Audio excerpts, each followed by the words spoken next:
Il faisait froid, très froid, et le jour qui commençait à poindre n'avait pas encore réussi à chasser les brumes glacées de la nuit.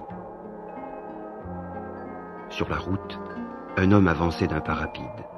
Un gros chien l'accompagnait. Un gros chien qui allait quelques pas devant lui, en furetant de droite et de gauche, au hasard des bas-côtés. Capitaine! Le chien s'était arrêté sous un grand chêne. Ici, capitaine! Le chien n'avait pas l'air de vouloir revenir, et l'homme s'approcha pour voir ce qu'il avait débusqué. C'étaient deux enfants qui se trouvaient sous le grand chêne.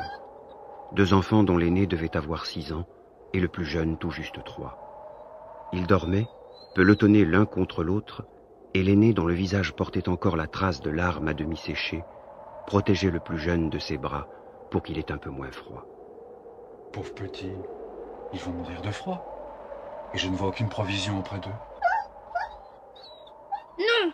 Va-t'en! Ne réveille pas mon frère! N'aie pas peur, mon enfant. Capitaine ne te fera pas de mal.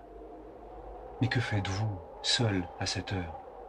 Notre maman est morte et notre papa a été amené par les gendarmes. Alors, comme nous n'avons plus de maison, nous sommes partis, mon frère Paul et moi. Mais où comptez-vous aller comme ça? Je ne sais pas. Vous allez venir avec moi.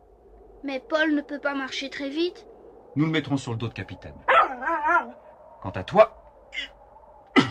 L'homme s'était rendu compte que l'enfant était à bout de force, et il l'avait pris sur ses épaules.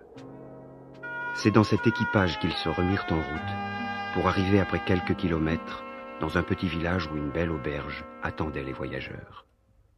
Avez-vous un logement? Pour moi, les gosses et le chien? Je loge les hommes, pas les bêtes. Alors vous n'aurez personne. Et le soldat tourna le dos à l'aubergiste, si malgracieux, pour se diriger tranquillement vers l'autre auberge du village, qui était à l'enseigne de l'ange gardien. Avez-vous un logement? Pour moi, les gosses et le chien? Tout ce que vous voudrez. C'était un accueil un peu plus sympathique, et le soldat entra avec son chien, sur le dos duquel le petit Paul s'était réveillé. Jacques! Je suis là, Paul. Ce monsieur nous a conduits ici. Et on va te donner de la soupe. N'est-ce pas, madame, que vous allez lui donner de la soupe? La jeune femme ne comprenait pas très bien ce que tout cela voulait dire. Oh, c'est toute une histoire. J'ai trouvé ces pauvres enfants dans un bois.